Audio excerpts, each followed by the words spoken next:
은행 카드사부터 각종 온라인몰 등에서 개인정보 유출 사고가 워낙 자주 일어나다 보니까요. 현대인의 개인정보 사실상 공공재 아니냐, 이런 역시 우픈 농담이 나오고 있습니다.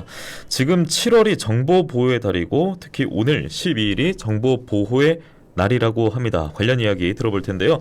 부울경 정보보호산업협회 강승호 고문 변호사와 함께하도록 하겠습니다. 변호사님 안녕하십니까? 네, 안녕하십니까? 예, 앞서 제가 첫머리에 소개도 해드렸는데 5월하면 보통 가정의 달이고 6월하면 호국 보훈의 달인데 7월이 정보보호의 달이다.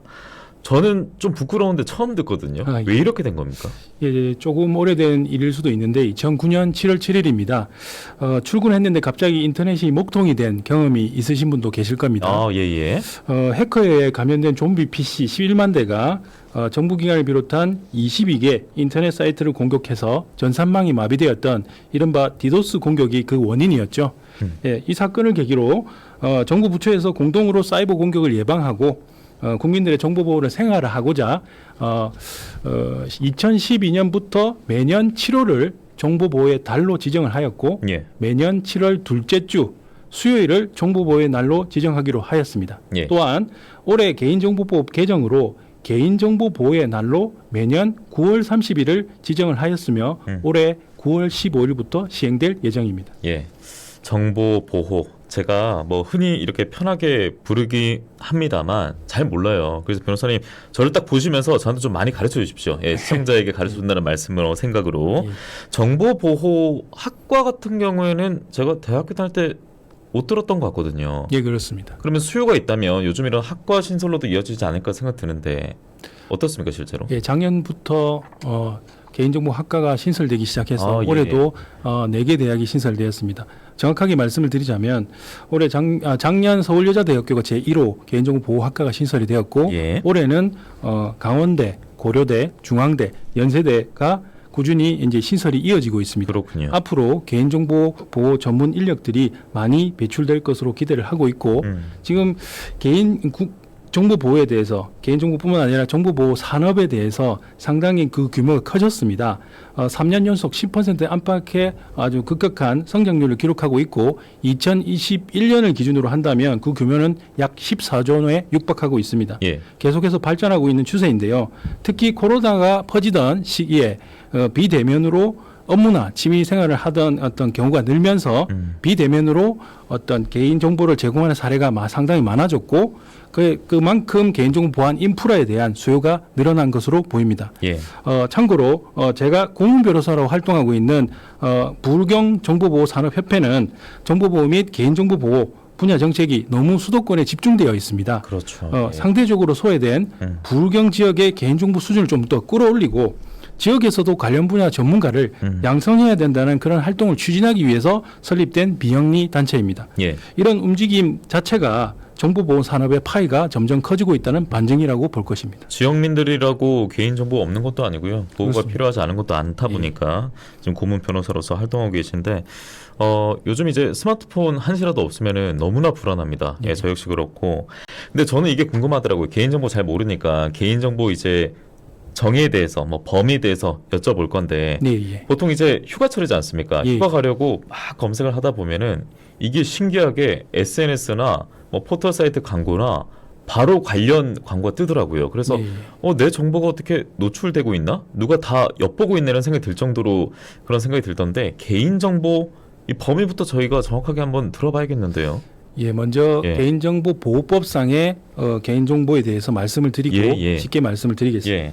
개인정보란 흔히 생각하는 우리가 성명, 주민등록번호는 물론이고 네네. 그 정보만으로 특정 개인을 알아볼 수 없더라도 다른 정보와 결합을 해서 해당 개인 정보를 알 수 있는 그런 정보를 포함해서 예. 그리고 개인 정보를 가명 처리, 특정 개인을 알아볼 수 없는 처리를 가명 처리라고 한다면 네네. 그 정보 처리한 그 정보까지 개인 정보라고 볼 수 있습니다. 예. 이걸 쉽게 한번 설명해 드리면 우리 주위에서 특정 개인을 알아볼 수 있는 정보는 모두 개인 정보라고 생각하시면 됩니다. 그렇군요. 그리고 또한 개인 정보를 알아볼 수 없도록 뭐 이름의 가운데 글자를 별표 내진 동그라미 표시를 하거나 아니면 휴대폰 번호 일부분에 대해서 삭제 처리를 하든지 예. 아니면 사진에서 얼굴을 흐리게 표시하는 그런 것을 모두 가명정보 처리라고 하는데 이에 대한 가명정보도 넓은 의미에서는 다 개인정보에 포함된다고 볼 수 있습니다. 그렇군요.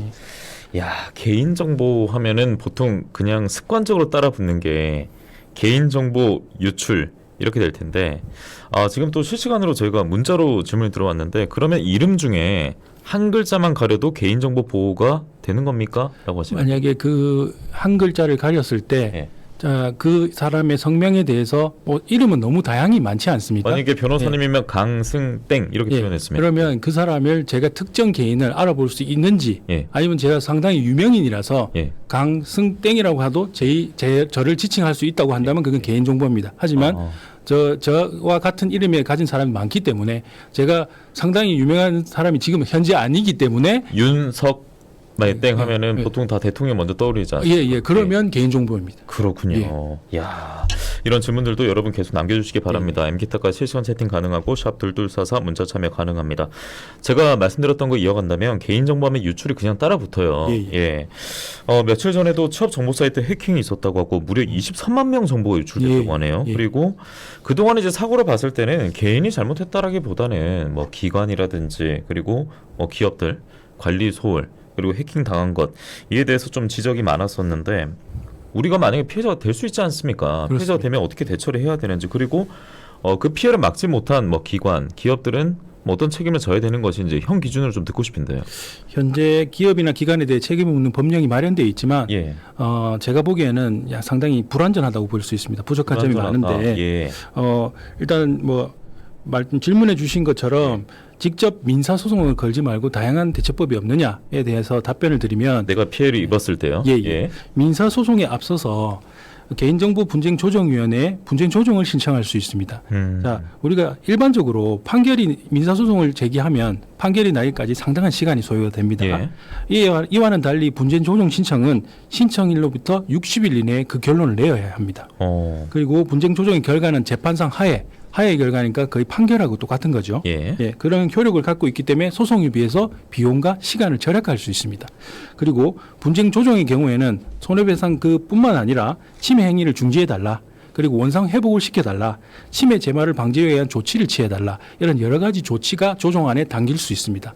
그런 그 조정안이 담김으로써 여러 가지 피해를 구제하는 데 충분히 효과적이라고 생각됩니다.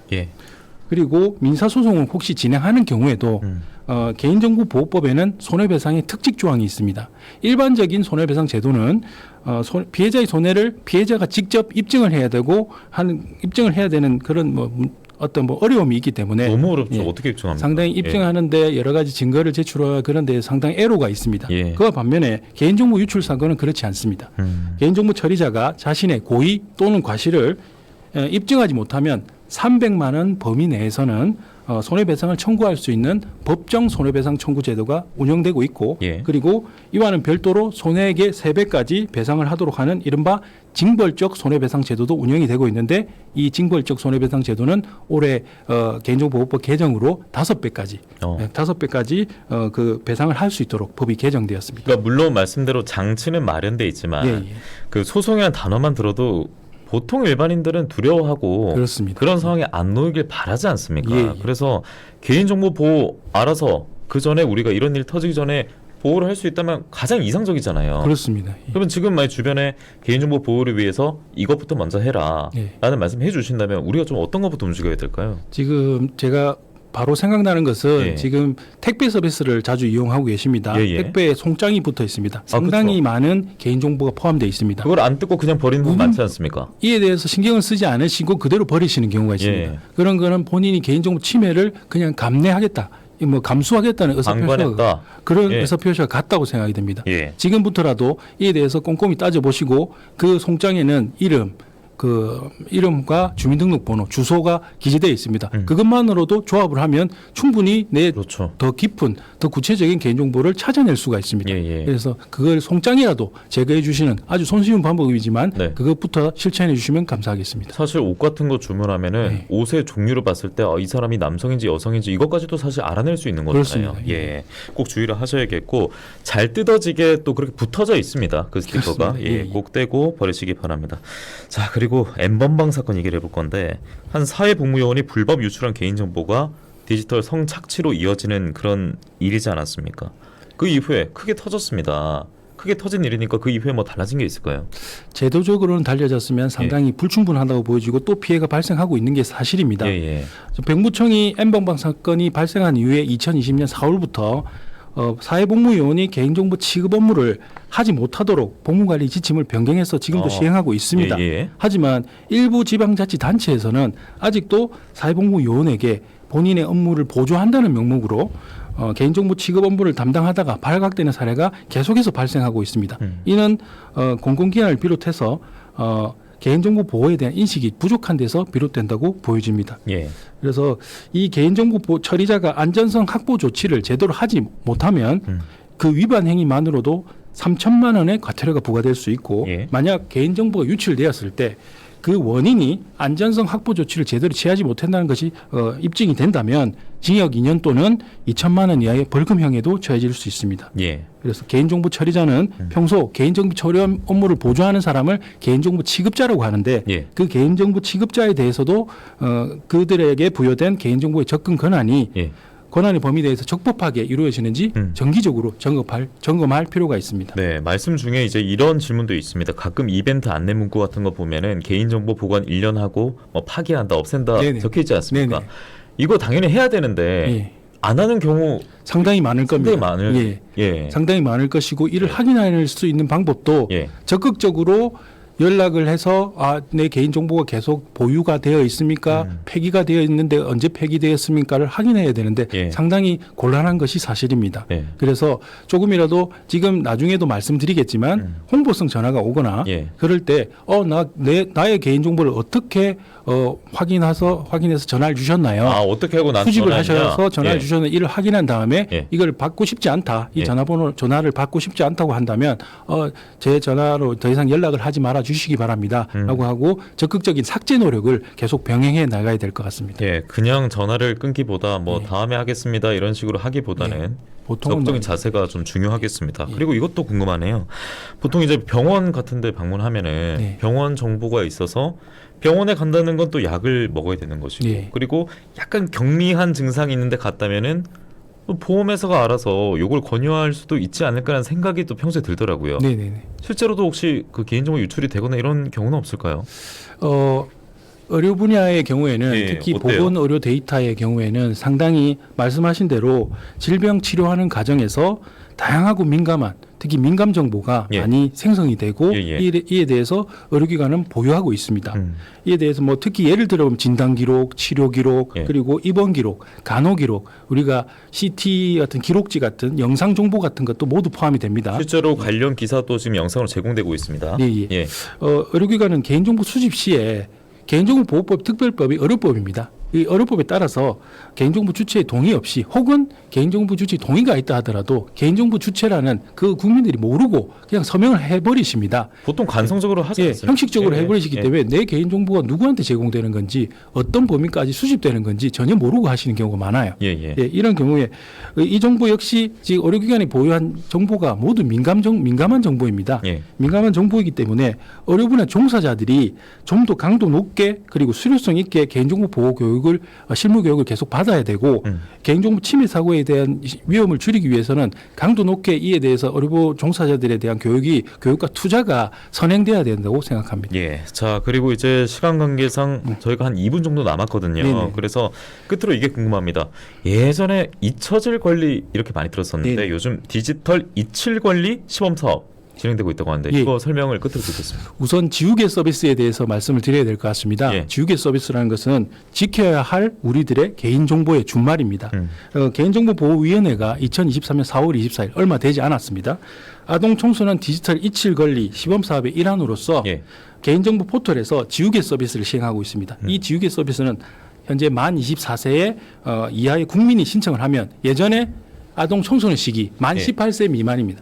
만 18세 미만의 아동 청소년 시기에 본인이 생각을 하지 아니하고 여러 가지 개인 정보를 포함시켜서 이제 올린 그런 여러 가지 기록들이 있을 것입니다. 개인 정보가 이에 대해서 지워주는 서비스를 말합니다. 그보다 연령대 높은 사람도 흑역사는 있을 것이고, 일반 성인들에 대해서도 흑역사는 있을 것입니다. 그렇지만 개인정보 유출 등 위법한 어떤 정보에 대해서만 삭제가 가능한 것이 현실인데 이에 대해서 모든 국민들을 대상으로 잊힐 권리 나 이거 삭제해달라고 요청하면 당연히 삭제해줘야 된다는 그 권리가 있지 않느냐라는 생각을 가지고 이 이칠 권리에 대한 전면 법제화에 대한 여러 가지 논의가 있습니다. 예. 이에 대해서는 헌법의 사생활의 비밀의 자유 그리고 행복 추구권을 근거로 해서 개인정보를 스스로 통제해야 되니까 내가 삭제해달라고 하면 삭제해줘야 된다는 찬성론이 있고, 그리고 개인정보 유통을 제한을 많이 해버리면 과거에 어떤 개인이 범한 잘못이나 위법 행위에 대해서 이에 대해서 개인정보라는 이유만으로 은폐되면 과거에 대한 세탁의 우려가 있고 국민의 알 권리를 침해한다. 그렇게 해서 그럴 반대하는 수밖에 있군요. 어떤 반대론도 있기 예. 때문에 이에 예. 대해서는 사회적 논의가 아직 알겠습니다. 필요하다고 보여집니다. 오늘 또 개인정보 보호의 달